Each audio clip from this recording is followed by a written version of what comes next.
Hi, Joel. How are you? Good. I was wondering if it was a Stefan Pape. Yeah. Uh, Pappy sounds a lot more exotic. It's just Pape.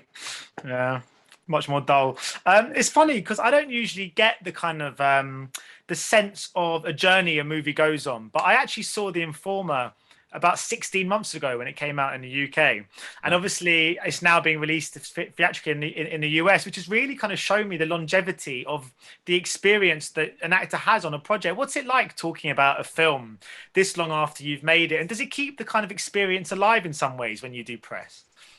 A little bit, yeah. I mean, this is a bit of an unusual circumstance because we had a film, and usually when a film is released, you either have like a US release first, and then the international comes after, or it's the other way around, and that's just it's different for different movies.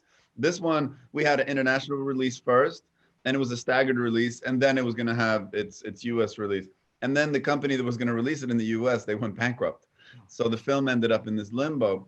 Um, and it was really frustrating because I mean it was a film that we all loved and we're really proud of, and so yeah, it was a tricky thing. I'm realizing um, doing interviews for it now of the year. I think I've done a few before you, that it is quite close in my memory anyway. And it's not that big of a difference doing interviews like a year after you finished a film, or a couple of years.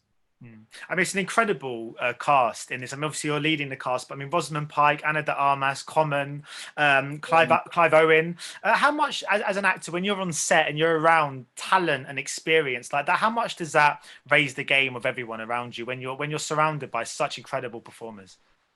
It does.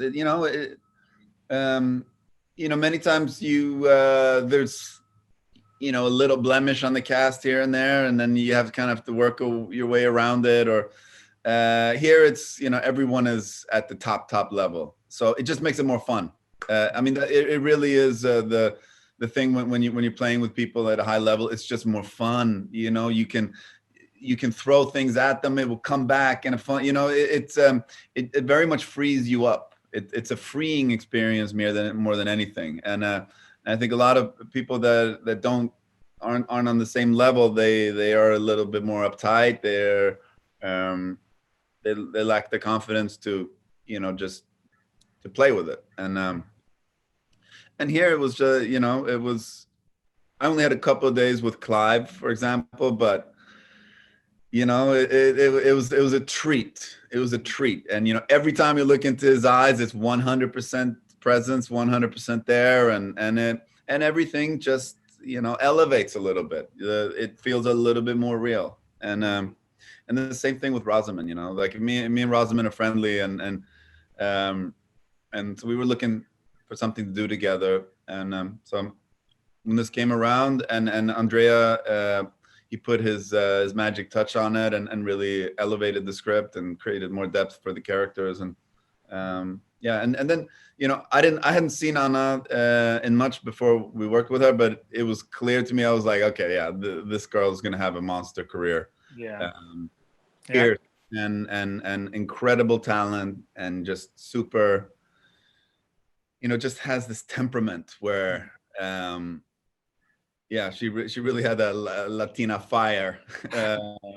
So to play the core of this film is family, and wanting to get back to your family. Yeah. And she really embodied that. And Rashid and Common, we had we're friends as well, and we'd already done a film together, so I was instrumental in getting him on board for this as well. And I really wanted to get another experience working with him. Yeah. I've always been a huge fan of him as a rapper, but now I've also becoming a fan of him as an actor. He's just Yeah. now he's on the top level. No, just quickly before I go, I wanted to ask you quickly about Suicide Squad because we're very excited about that. You've obviously been in both. What can I know you can't say too much about it, but what can fans kind of expect tonally, and what's James Gunn brought to this sequel? Yeah, I mean, it really felt like I did my first real comedy.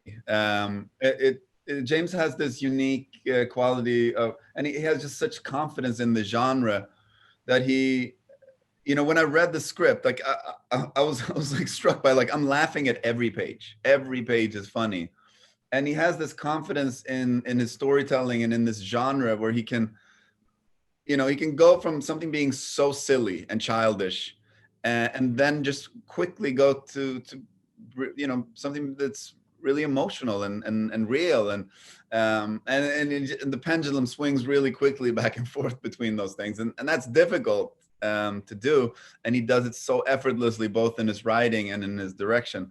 So, you know, the characters are just so they're so crazy, you know, they're so crazy.